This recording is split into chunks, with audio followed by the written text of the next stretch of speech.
Yeah. All right. One more time. Good morning, everybody. Ladies and gentlemen, welcome to our pre-meeting. We are now in the hands of our capable city clerk, Ms. Lisa Lambert. This is the pre-meeting of the Mobile City Council Tuesday, January 17th. We have approval of minutes from January the 10th. That's good. Appeals, we have requests for waiver of the noise ordinance on January 28th from 2 p.m. until 10 p.m. on St. Stephen's Road. Let's move it. Oh, my bad. Let's move it to 9 p.m.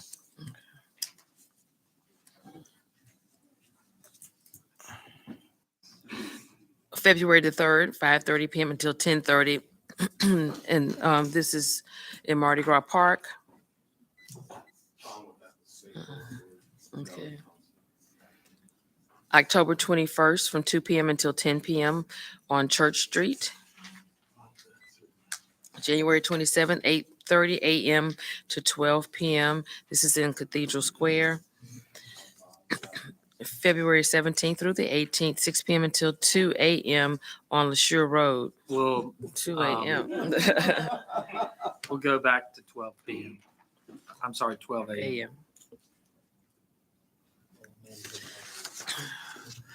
Is that dirt road down there where we just gave that guy the permission to have a nightclub at his house?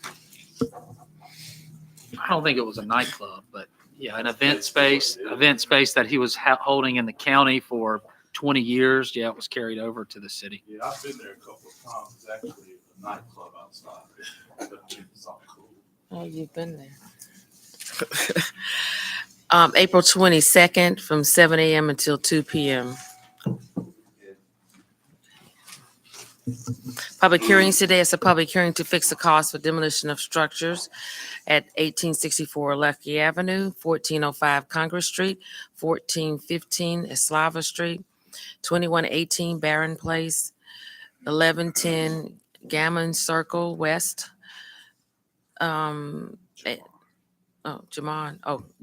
Circle West, 2017 Marion Drive. Mr. President, David, I sent you an email from the owner of 1405 Congress Street based on her need and not working, all of that kind of stuff. Have you seen it? Roughly, Mr. Carroll, that from the city standpoint, we're obligated to fix the costs that are related to the demolition of the properties. And that's why we have it here. These are the direct costs that the city's incurred for the demolition of the structure. So you've already torn it down, Yeah. is what you're telling me? Yeah. So she still owns the property? Yeah. So she has to pay the city back? If she does not pay us, then there's a procedure for that. There's an invoice that will be sent out and a lien will be attached to the property. Yes. Is she aware of that? It's spelled out in the 45-day letter, but proper notice was given. Now, does she comprehend that? I don't know. I can't answer that. Can you reach out to her again, please? She's worried me to death. Okay. Thank you. Presentation of petitions and other communications to the council. Beverly Cooper regarding annexation and transparency with the PFM contract. Reggie Hill, citizens request, council rules, ARP funds and annexation. Adam Lineberry discussing his ministry, Redeeming Eden. Michael Lyons, noise levels during Mardi Gras. Denise Martin requesting police presence in her neighborhood. Ms.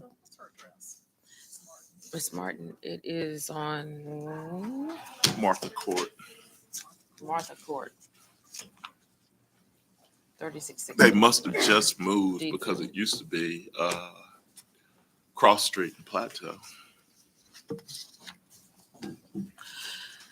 Renell Webb, concerns about overgrown properties encroaching onto his property.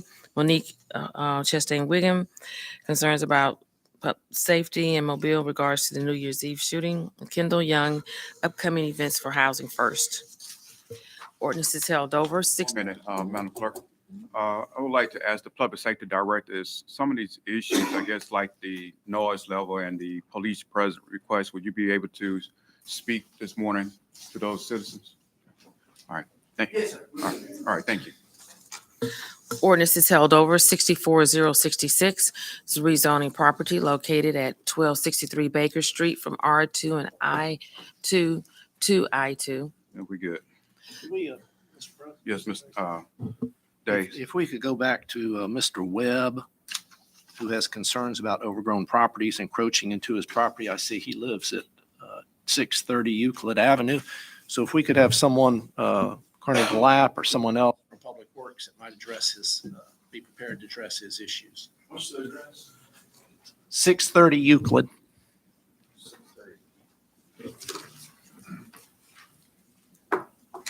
Thank you. 64070, rezone property located at the west side of Todd Acres Drive from RA to I-1. Mr. President, Yes, sir. I have made every attempt that I know how to get in touch with the applicant here, the surveyor, and there are neighbors that are in this area that have real concern with this, have really put forward any zero effort to try to accommodate them or even speak with me. So today I suggest we shoot this one down. We vote no on this one. That would be 64070. Questions from any council members? All right. 09002, ordinance to amend Chapter 9 of the Mobile City Code to add a new article entitled Board of Adjustment. I offered an amendment there about the way the lawyers are handled. I take it that there's no support for that? No, yes. I don't have an issue with it. Voted up or down at 10:30. No support. We can take each one of these three separately. Yeah. No, I thought the other two we voted on last week, and this is the only one that's left. Is that right? Mhm. That was in that group, that coupling, remember? So the only one that's up in bed is the attorney thing. Right. Well, it's this in particular one. Scott asked it to be held over a week so that the BOA could actually take a look at it. And if there's no support for the amendment, I won't even issue it.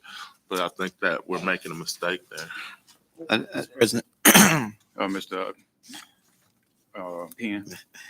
Scott, I know you said you wanted to wait. Did you get any feedback? Yeah, I was just about to update y'all. I did talk to the chairman of the board. They have seen it and they're in full agreement with the ordinance. So I'll support it. Did you ask about legal? Yep. And They don't have any issues with it and they would support that as well. you mean- I mean, they don't have a problem the way it's laid out right now. But they understand the emphasis behind that and giving them sort of an independent and fresh ideas about the legal standing about an issue that comes there. And, you know, as for what you were stating on an appeal, it gives a different legal opinion than what they've already gotten on the base proceeding. So with that, it made sense to them. So I'll support that. I don't have a problem. I'll offer it. We can vote it up or down at 10:30. But there was, Mr. President, there was just briefly here discussion about amendments to this last week. I don't recall us amending this item. Was there? There was an amendment to the section about legal representation to offer the board BOA to pick their own lawyers separate from the planning commission's lawyer. Right now, they both use the same attorney. All right, I understand that. But I think Mr. Dave's question was the actual document that was put forward from the administration and then the amendments that we were forwarded, they include several changes to it. And I think Mr. Daves was asking, are you going to offer those individual changes as individual amendments? Or are you going to just offer all your amendments at once? The only amendment that I plan to offer is this one. Last week, there was let's see, how do I say this? There was some feeling as if the language offered by the structure of the ordinance was sufficient in it saying that the BOA does not have those powers that no other BOA in the state does.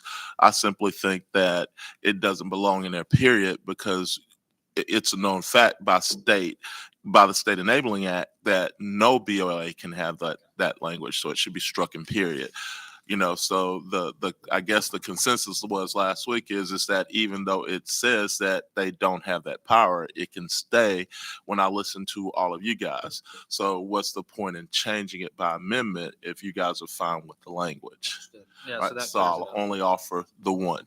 Okay, that clears it up for me. And then as far as the requiring counsel for someone that is not currently employed by the city or some firm that's employed by the city, I don't see any problem with the way that it's operating currently. And I've heard no specific example of where it's ever been a problem.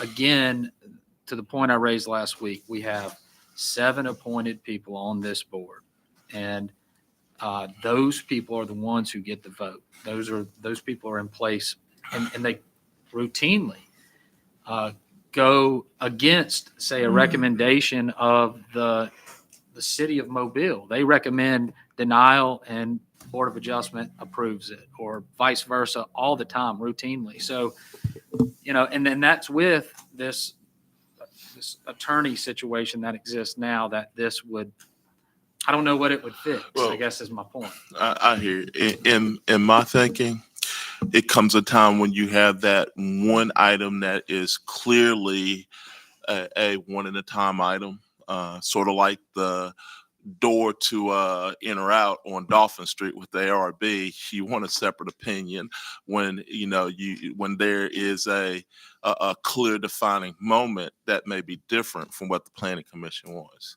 So when that moment comes, you might not want to carry the same opinion when there's clearly a true path for a variance there. And, I'll just, the discussion that we had follows the discussion I had with the chairman, who's my appointee to the BOA, had last week. And that is with the UDC, what the BOA sees in the future compared to what it sees now is going to grow. And what they see and what they do and the aspects of that are going to grow. I got no issues when the city makes a decision, and a lot of these decisions, probably, I say a lot, I would say probably about 30% of the issues that come before the planning commission end up delving into a legal opinion on an issue.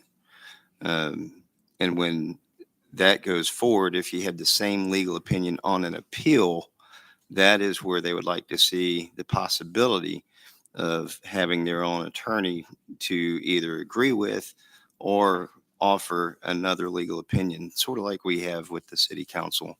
A lot of times it's the same. Sometimes there's an altering opinion there that drives a decision that we make. And that's the only thing that we discussed. And he said he would have no issues and would invite that if we would agree to it. Dave? I'd like to come back because I'm still confused and maybe mistaken. We had a January 6th memo from Mr. Linder in which he identified 3 possible amendments. One was a typo, I modified slightly so there's no A under subsection 1. It was a typo. Then the number 2 was subsection 3C1 has been stricken. That stated that the BOA shall not have the power to modify or strike restrictive covenants. And then third was this issue having to do with the lawyer. So am I to understand that we dealt with item 1 and item 2 last week? No, sir. We haven't dealt with any. The amendments really aren't live until they're issued at the 10:30 meeting. If they're suggested and if there's no support for any of the 3. So, I mean, sometimes you got to pick your battles. It may not be worth the fight. That's what I'm saying. Yeah. So why offer the amendments? I'm willing to offer the one about the lawyer because there seems to be some support for it. I forgot about the typo, though. I totally forgot about it. So if we need to take care of that, then let's take care of that. But I think that's something easily fixed by the author of the ordinance. Okay, I would just ask that we take each one of these separately Because we may have a different vote on each. Yes, one. sir. I mean, that's the whole point. Okay. I mean, but what I'm saying is if there's no support for the, to strike the language, then why even offer it? If there's support for it, I'll offer it. But if there's no support, then why offer it? And finally, I'd just like to say that this issue with the lawyer appears to me to be a solution in search of a problem. Everything seems to be going all right. If it doesn't, we can make changes later on down the road. I hear you. The only thing there is that it's always hard to come back to. And again, I mean, the BOA is going to see a huge increase compared to what it's done in the past because of the UDC and the way it's structured. Anyone else? Madam Clerk? 64003 is the rezoning of property located on Halls Mill Road from R1 to I1. Consent resolutions held over 41,007. Declare the structure at 357 Rollins Lane public nuisance and order it demolished. Resolutions. Mr. Okay. Dagobah. We have some supplemental information with this one. We held it over for the property owner or the party of interest. There's a tax lien holder that was looking to repair the property. Regretfully, they have not gotten a permit. So no permit has been applied for or issued for this location. And this property does need to move forward. And I do request that we declare it today. That's the one that burned, right? Yeah. And that she also sent a letter. I copied you on the letter. Have you seen it? Sent it last night, probably about 10:30. So, and if you, maybe it may have been at 1:30. If you could take a look at it, we can talk about it beforehand. Madam Clerk? Resolutions held over 08038, authorized purchase order with Toomey's for Moon Pies and Bees for 2023 Mardi Gras. 08039, authorized purchase order to eBuilder Inc. for annual software subscription. 08040, authorized purchase order to Calio 2009 Corp. for annual subscription for investigative software. 21041, authorized contract with James H. Adams and Son Construction Company, Inc. for construction services for the 3 Mile Creek Watershed Restoration Project. 21042, authorized contract with Michael Baker International, Inc. for 2023 MS4 Stormwater Management Professional Services. 21043, authorized contract with United Site Services of Mississippi for Mardi Gras 2023 portable toilet rentals at various city locations. Consent resolutions Mr. being, President, Yes, Mr. Davis. when we get to it, I would ask the clerk to call out 08038 separately, please.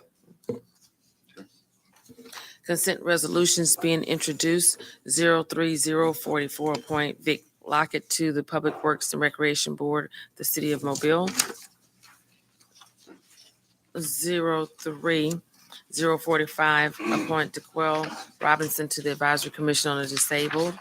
That's a good choice. 09046, transfer funds from District 3 discretionary funds to Mobile Police General Fund account. 40-047, 048, 049, 050, 051, and 052 are fixing the cost for demolition of the structures. 58-053, declare weeds noxious, group 1639.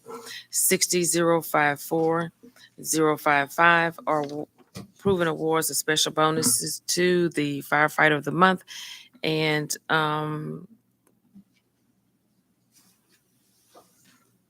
authorizing stipend for Captain Lee Lafitte to attend the Southern Police Institute. 60-056, 57, 058, 059, 060, 061, 062, 063 are determined appropriations to Utopian Legacy CDC, Clotilda Descendants Association, Alabama Association, Zeta Phi Beta Sorority, Inc., Ebenezer AME Zion Church, Parker Adult Foster Homes, Inc., Lennox Place Homeowners Association, Providence Foundation, Alabama Big Ten Mayors Association serves a public purpose in approving payment. Mr. President, Mr. Jones. yeah, sorry, I need to go back up to 40-052, just a general question. When these structures are demolished, what is the path forward for that property? I mean, obviously, the condition of that property is now changed. I'm guessing there may or may not be a lien still assessed against that property.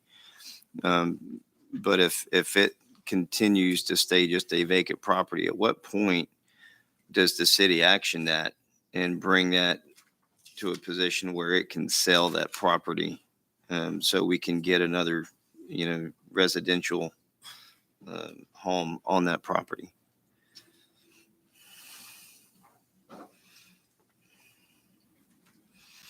So we do our absolute best to make sure that that property stays with the landowner. I mean, that's our goal.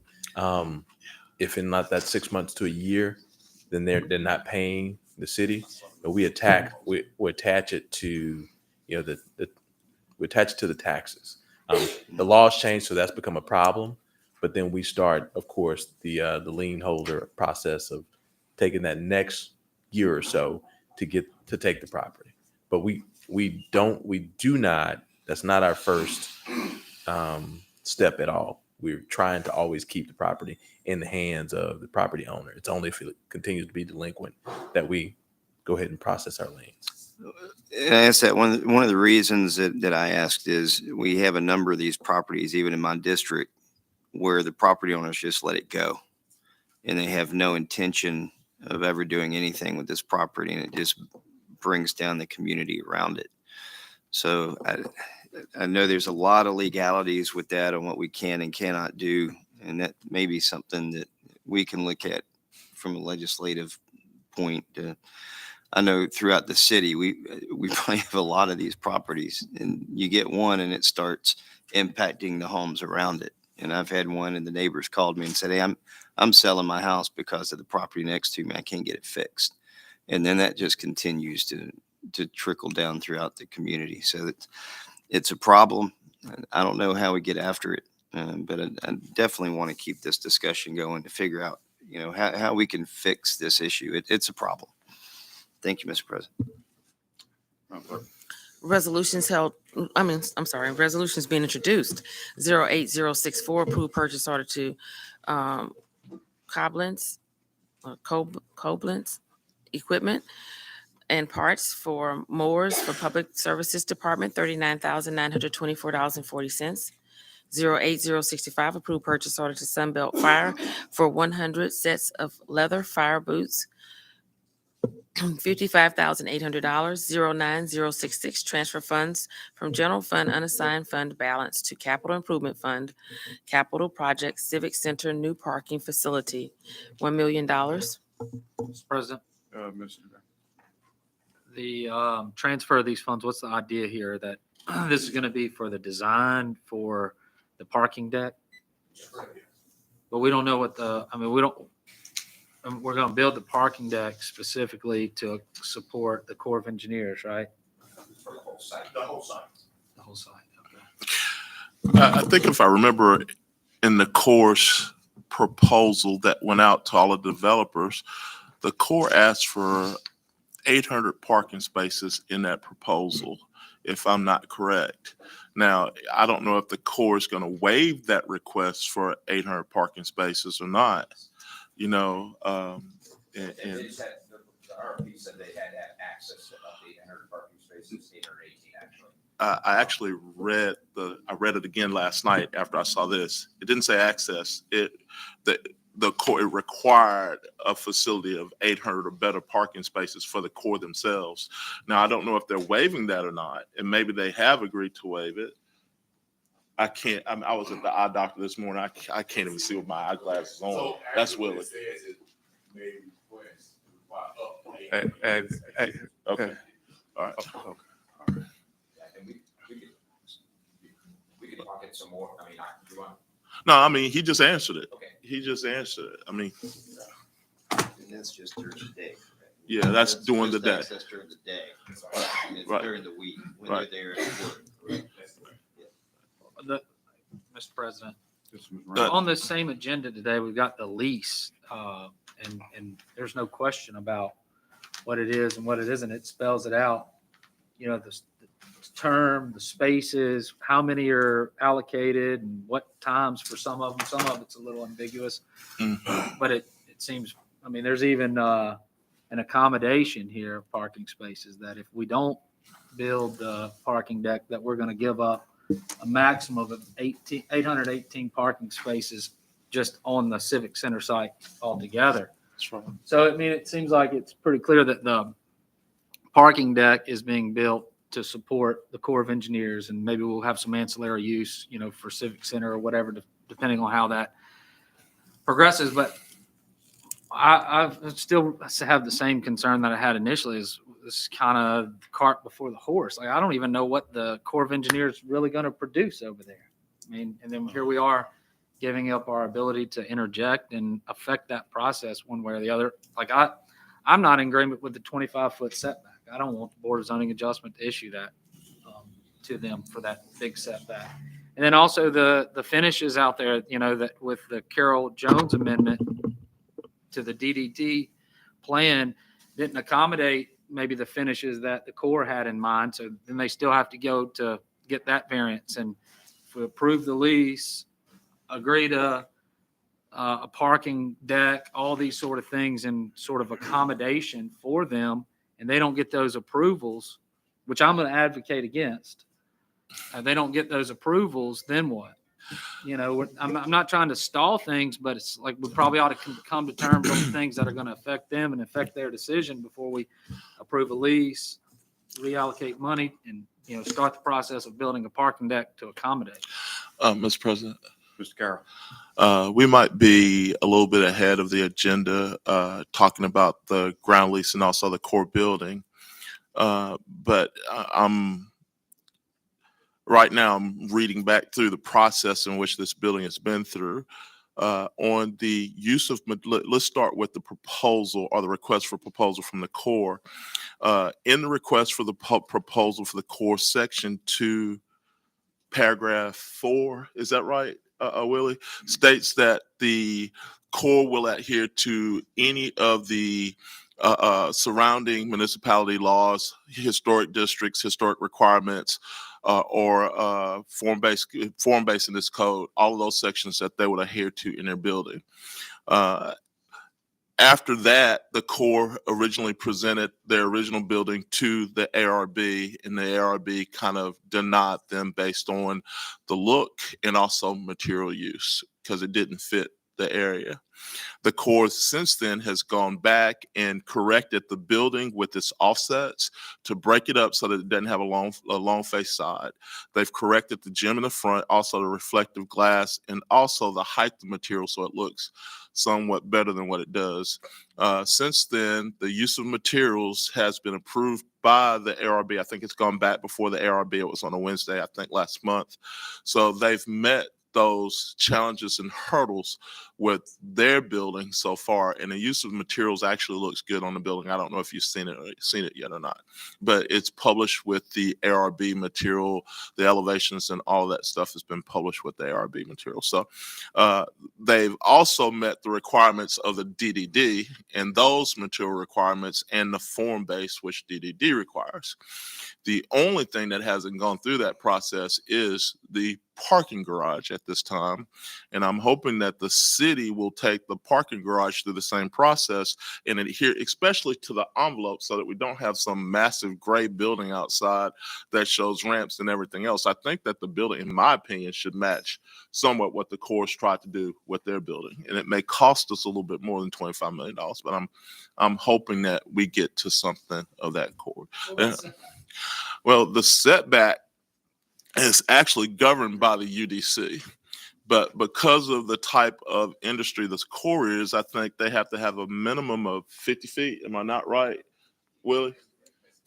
They have to have a minimum for what's called force impact, and that means that they just don't want anybody to drive up and drop a bomb in their front yard, so they have to have a protective barrier around them.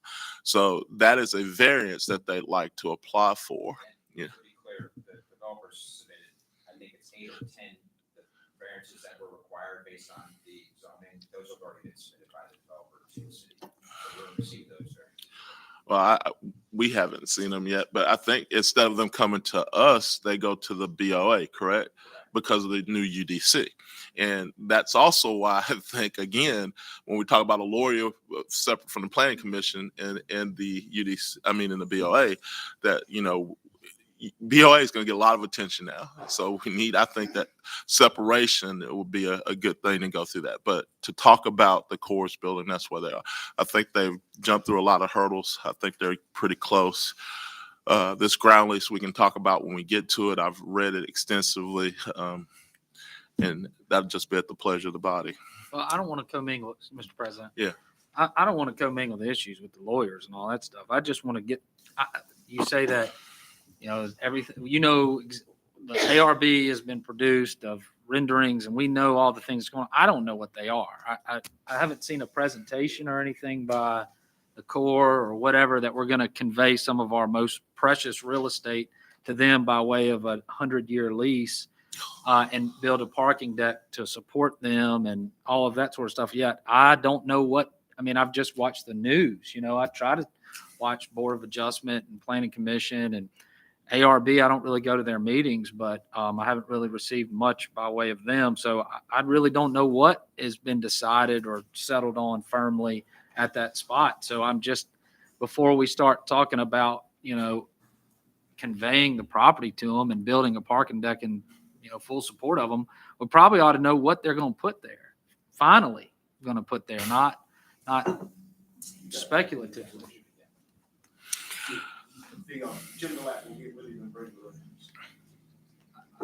I think we probably should have maybe some public meeting about it, you know, so everybody can see what they expect to be at this property. So just to answer that, the ARB was a public meeting in which that was reviewed. So I'm saying. I'm sorry, I misspoke. I didn't mean a public meeting, but maybe a presentation to the council would be sufficient. So we know. Mr. President. Jones. Yeah, and I just want to add one comment in here. I think it's extremely important that this goes beyond the building. It goes beyond the property. It goes to relationship. It goes to a relationship between the Corps of Engineers and the city. And it goes back into the late 1800s. And this district has had a relationship with the city since then. And I think if we didn't continue that partnership with this building, that there's a high likelihood that we would lose that district and the 800 jobs that go with it. So I think it goes beyond just a building here, and it goes to a partnership that I don't want to see go away. Thank you. One more comment, Mr. President, if you don't mind. I agree with that, Mr. Councilman Jones. I think that's right. I think there's a long-standing relationship here, and I'm not really getting to that relationship with this. This is about the building. These things that we're doing here is about the building, and you know, certainly accommodating there. It seems like there's broad support to have the Corps of Engineers on that site, and you know, if I were against it, I don't think I could overcome the support. So, but I do. If you go look up other Corps of Engineers locations across the country, you'll find that they're not all built to this standard. You know, where this big setback exists and it's just a fenced area. Like if you go to the federal court building or the FBI building over there, they're not all built that way. So instead of just saying, well, because you want it, we're going to do it on one of our most prime pieces of real estate, then we should probably say, if you want this piece of real estate, then we need to figure out another way that accommodates it, from looking at having a jail on one side and a federal looking building on the other side, you know, some way to make it all work together. And this is the time to do that now, you know, when these things start coming up. Well, it sounds like you're referring to form base, right? Having everything look nice and uniform and fit in the same character of everything. I mean, that's kind of what we went through when we were having a discussion on transect districts and using the DDD as opposed to changing it, writing our own transect districts into it so that we would have uniformity there. Yeah, I understand, but that's what it sounds like you're talking about, which we already have. Right. Dave? Yeah, I agree with Mr. Jones. I think the city and that relationship, I think excuse me, I think that relationship goes back further than the late 19th century. I think it goes back a long, long way back. And we're so far down this road now that I think to turn away and start nitpicking is that's in the past. That's water under the bridge. I think that this, where we are now, and I've said this before with respect to what we do over there, we have vetted it and vetted it and vetted it and vetted it. And through some miracle, Councilman Carroll and Councilman Jones were able to get all the various people that had conflicting interests, all the various stakeholders that had conflicting interests to agree to something over there, which has never been done before. I think we need to move ahead with this. Anyone else? Just one more statement. Jones? I do want to go back and be very clear with this group and let them know, the Corps of Engineers came forward with a plan and it went to the ARB, and the ARB pushed back hard with that first plan. And they agreed to make changes to that plan to get to where we are today. So we've seen, to your point, Ben, they are agreeable to looking at the demands placed upon them and find a solution to move forward. And, that I think that goes back to the partnership. So I think this thing's moving in the right direction. I think discussions are being had to get us, to a place that we can agree is the right decision for the city moving forward with this. Thank you. Mr. President, one more comment to address Mr. Dave's comments, and that is about nitpicking. I don't recall nitpicking ever being a part of this process. We nitpicked the UDC, of course, and we got the overall site plan sort of designed, and that nitpicking that was agreed to by all of us. Now that it had to be read a second time, everybody agreed to that nitpicking plan. But the plan that's being put forward by the Corps doesn't align with that plan that's been nitpicked. So what I'm saying is, before we start conveying property and spending up to $30 million on a parking deck to accommodate, we ought to get those little nitpicky things that Mr. Carroll and Mr. Jones and the administration worked so hard to get in there correct the first time before we start conveying property. So if there ever was a time to nitpick the nitpicking, it's now. We're not so far down the road. Now's the chance, because we're going to, if we approve the lease and begin construction, we're talking about impacts for 100 years plus. Mr. Carroll? Mr. President, I'm sorry, but I'm a picking and I'm a grinning. Hee-haw, let's go. Madam Clerk?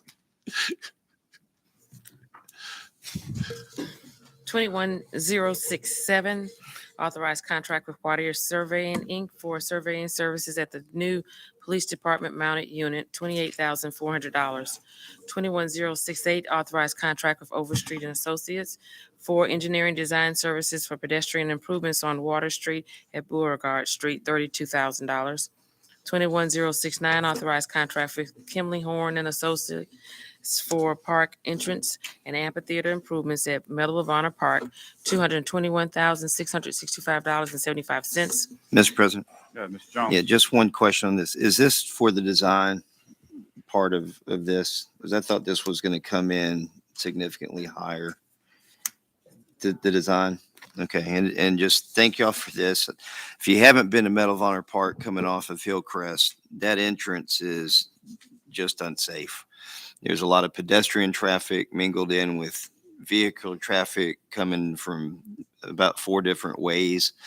So what this is going to do is get all of that in line and make this a safe entrance to the park, revamp the amphitheater. And then there's some other additions that are not part of this with regards to making sure that we've got, I don't know how many thousands of kids that come out there and play football. And I couldn't afford to put down artificial turf, but we are going to resod the field and then fix some lighting out there. So that's all part of that group of things that come in to make sure we have kids that can come in to a safe environment and enjoy the facilities that we have from the city. Thanks. Madam Clerk. 21070, authorized appropriation contract with Mobile County Commission for Hillwood Project. 35071, authorized ground lease and project agreement with FDS Mobile, Alabama LLC. 60072 and 073 are authorizing settlement agreement and release of claims. Announcements. Council. Can we have a few minutes to talk about that house on Texas Street? When we get a second, I mean, we don't have to do it, just, can we do what else we can do? Please, somebody. All right. President. Mr. Penn. Yes, this past weekend, of course, we had another situation where we had a high-speed chase and an accident occurred. Can you, I mean, you don't have to do it right now, but I would like to get the policies and procedures regarding if a chase occurs, especially in a residential area, what process we're implementing. Okay.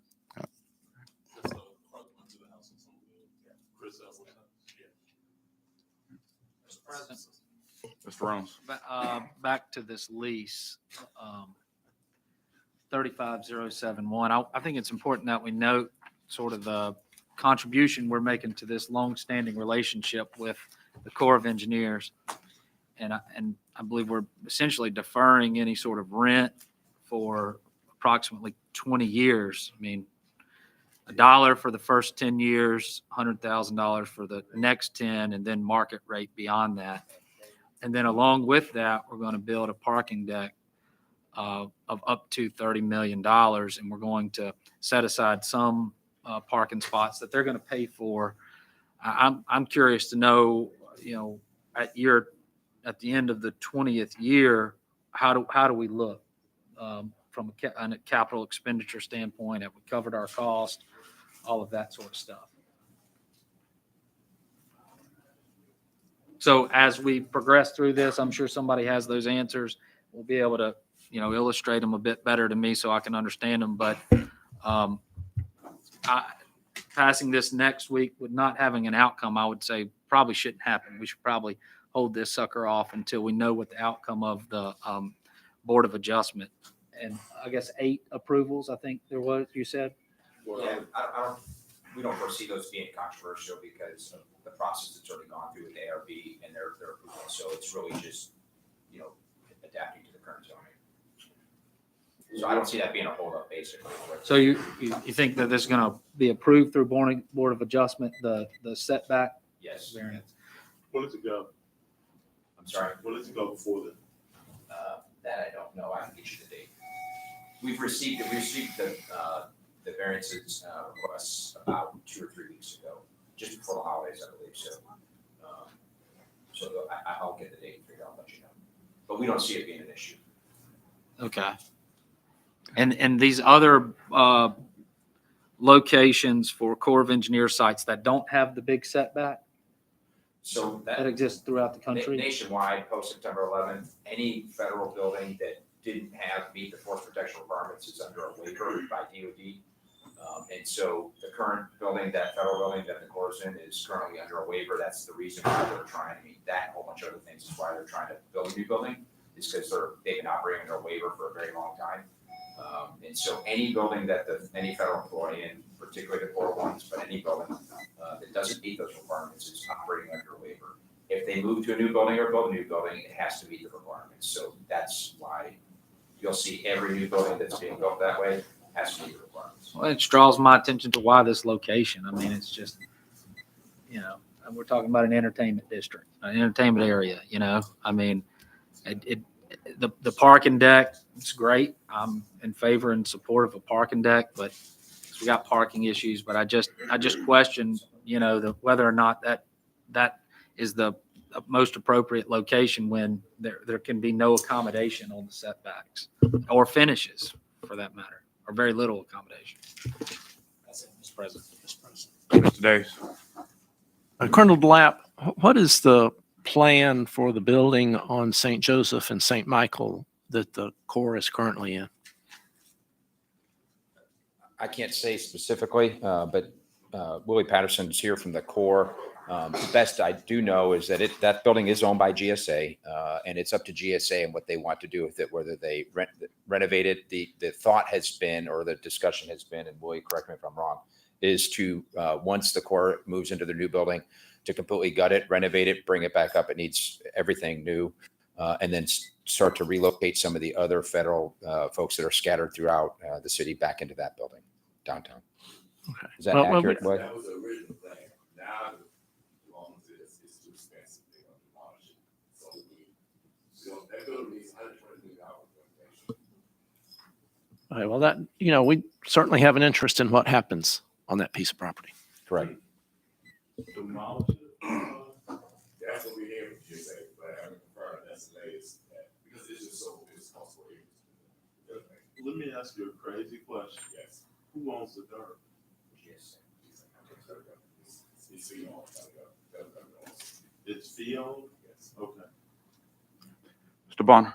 Yeah, I'm happy to walk through the proposed lease. Your council just got it last week, end of last week, as we've been continuing to negotiate this with the Developers Council and others. So y'all just had an opportunity to get it as well. So I can walk through it and hit the high points. I can wait, give y'all time to reconsider it whenever you come back up next week. I will note that, as y'all have pointed out, this is more than just a typical ground lease scenario. This is a ground lease with a project agreement with requirements from them and obligations from the city. As such, it has been an incentivized lease for portions of the term. So we are treating this as a 772 issue. So it has had special notice to comply with Amendment 772, which dosed it for today, and it contemplated a carryover to next week before it was finally considered. If for some reason it would be delayed beyond that, we need to have an official council action to do that, to stay in compliance with 772, or we would have to run that notice once again. But again, I'm happy to walk through it if that's the pleasure of the council, or handle it however you like, Mr. Chair. I've told you already what my concerns are about Section 9 and I've kind of already told you what my concerns were. It's dealing with Section 90 or Section 9 and our ability to give away property at cost without receiving a value for it in the type of ground lease this was. And,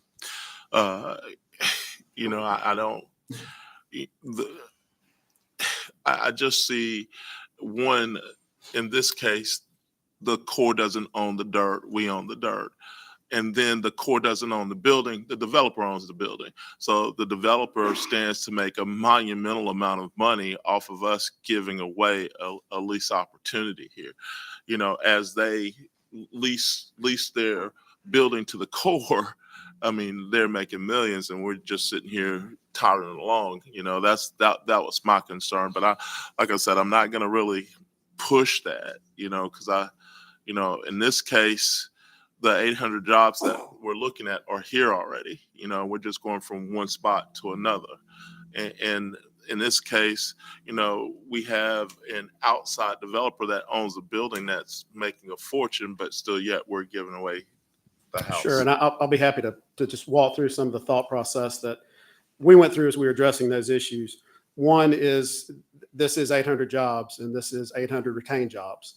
The Corps on their own decided to send out an RFP looking for places to build a new building and to consolidate jobs together into one facility, one new facility that's going to be between $85 and $90 million. The administration, the city made the decision. We wanted to make sure that these 800 jobs stayed within the city limits of Mobile. We wanted to make sure that this 90 million, 85 to 90 million in CapEx was spent within the city of Mobile. And we wanted to keep these jobs and relocate the jobs that aren't currently downtown. And it is part of the long-term plan for an entertainment district. Whenever we have 800, the thought process is whenever we have 800 people or more within walking distance of our entertainment district and walking distance of our restaurants, it helps fill those restaurants at lunch. it helps fill those restaurants when those people are down there.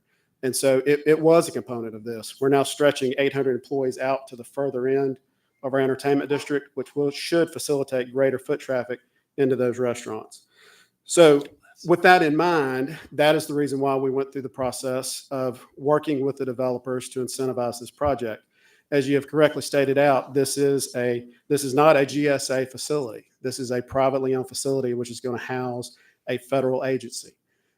This is becoming more and more common in the federal sphere when they can do it. And in this case, the Corps solicited proposals based on their terms, which you've gone through.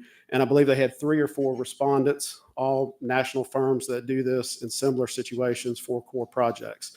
The only other examples we really have of it in Alabama is in the Huntsville market, where federal agencies have done this with private developers locating on site. That's the nearest comparison that we have for other projects like this in Alabama. So that's the rationale for the city going forward with it. It was to secure these jobs, get them downtown, retain them, keep them from moving somewhere else, get the 185 to 90 million in CapEx, to get the 190,000 worth of square feet, and to keep the employees here. And it was also done, as you brought up, for the parking deck, which is a component of this. This helps underwrite a parking deck. Whatever the long-term plans may be for the Civic Center, I'm not sure what those are. That's still the purview of the process. Parking is always going to be an issue. Here we have 800 employees who are going to need to park somewhere. Under the terms of the lease, they are required to have 16 spots, full-time exclusive use on the top deck that they're paying for at market rate, which I think is $120 a month. Those 16 spots allow them to keep vehicles parked there 24/7, 7 days a week. They also have the obligation to rent 66 other spots. 135 other spots for daytime hours that are reserved, meaning those 35 spots will be available every day in the same spot every day for an agreed upon lease rate. Both of those items, the 135 plus the 16, those are actually paid by the developer directly to the city to secure those spots. The remaining spots, which we are providing to them, the 668, those will be rented out and leased out directly to the individuals who will be paying for those spots at a monthly rate. So we will have the 800 spots worth of revenue coming in, or some portion of those 800 coming in to support the operations of this parking deck. Right now, the parking deck, as discussed in the lease, is envisioned to be 1,000 spots. So we do have extra capacity. The spots being leased are daytime only spots, so that night events and other events can then release those spots as needed. Anyone who in Mobile has an office in the RSA tower is familiar with how those parking deck terms work. If you go on the tower, you'll see some spots reserved with a name. That means those people can have 24/7 access to those spots. You have other spots that are reserved by a number where the company has access to that spot. And then everybody else, you lease your spot to park next to your office. And so that's the rationale and baseline for the parking deck. You did hit on the terms of the lease and the incentivized portion of the ground lease. And this is a ground lease. As envisioned, it is set forth, the first 10 years are $1 a year. The next 10 are at $100,000 a year. And then the duration picking up in year 20 going forward is at market rate. And then we have as you've seen in the document, a fairly detailed dispute mechanism if we can't agree on market rate on how that's set. So that's a very high level. I know y'all will have other questions. It sounds like it's the purview of the council to ask for a presentation from the Corps on the look of the building. I don't know if that's doable. I assume it is. They're nodding their heads on that. In terms of the financial underwriting, I'm assuming you're talking about financial underwriting of the operation of the parking deck. I will be happy to defer to Bob and get with his team on how they may be modeling that out and see where they are on that modeling. The draft that you have before you is the final draft as we sit here. I know there will be 2 technical changes. We're waiting to get confirmation back from the developer, FD Stonewater, and their lender on a couple minor changes that we've made on a purely technical basis. I'll get with you before it comes back up next week. But again, as y'all have any questions as you go through it, we're happy to spend time talking through it. Council, is y'all want to do a committee meeting with a presentation from the Corps or not? Wouldn't hurt. I'd like to see that, Mr. President. I just haven't, it hasn't been all sort of put together in one sort of way, so we know what is going to be specifically there before we enter into a, 100-year lease. Ms. Carroll, what do you say? I'm okay with it. Quick question. Britton, you wasn't with us, but Scott was. Willie, the number of spaces used by the Corps, you guys aren't going to reach capacity in that building of 800 people a day, are you? What's the average attendance in the building? About 100, 200 people a day? Well, now we have full capacity, potential, so maybe 300 people that per day, probably not space. So we're not going to use those 800 spaces a day anyway. Correct. I just want to make that clear because, this is on camera and I don't want the neighbors, if you remember the meeting, I would want it to be clear to everybody to make sure that they know that we're not changing anything. Mr. Davis? Mr. President, I don't have any objection to a committee meeting or something to look at all this if there's some purpose to the meeting.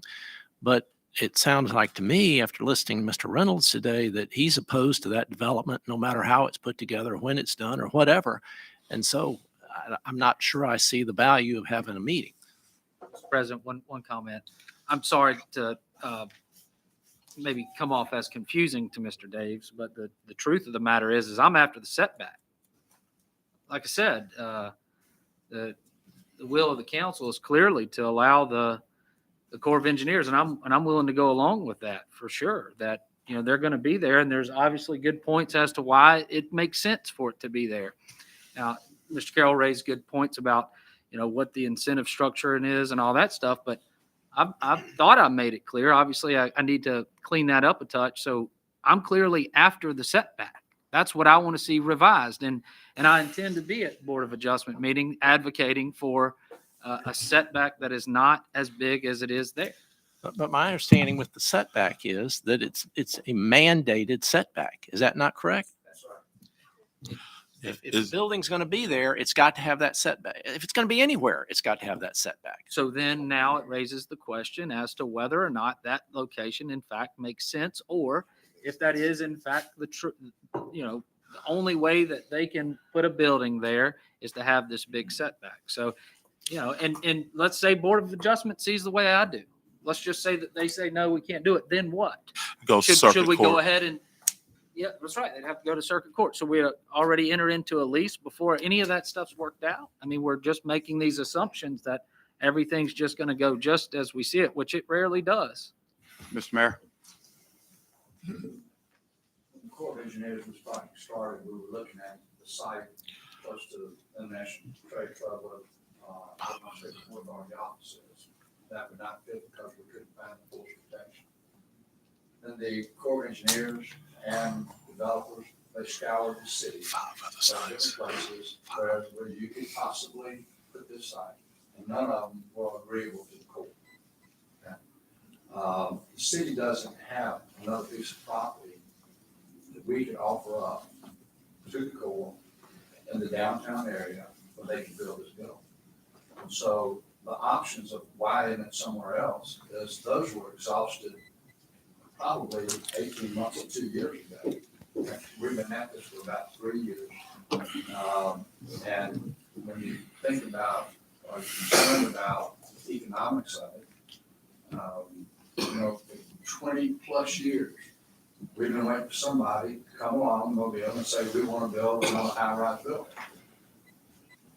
The only way that you had RSA Tower and some of these other things, but the city had to incentivize some of that crude tip and other mechanisms. The only way we're going to have a high-rise building is that we have got to incentivize some of it. And part of that incentive is building that parking deck. The terminology I'm getting ready to use may not be right, but it's a little bit of a loss later, because anything we do on that piece of property has got to have a parking deck. And if you have that parking deck in place, the other developers that may come there, they're not worried about whether you want to build a parking deck because it is there. Another thing that's going to happen is that all the people that are parking under the interstate, when you start the bridge project, those people will be displaced. They'll have to have somewhere to farm. And so, economically, it is not where if you were to look at our return in the first couple of years, you're not going to see that it is a positive return. But hopefully what we're doing is we're putting an anchor down for the future so that other developers can come in and figure out what they're going to do with that property.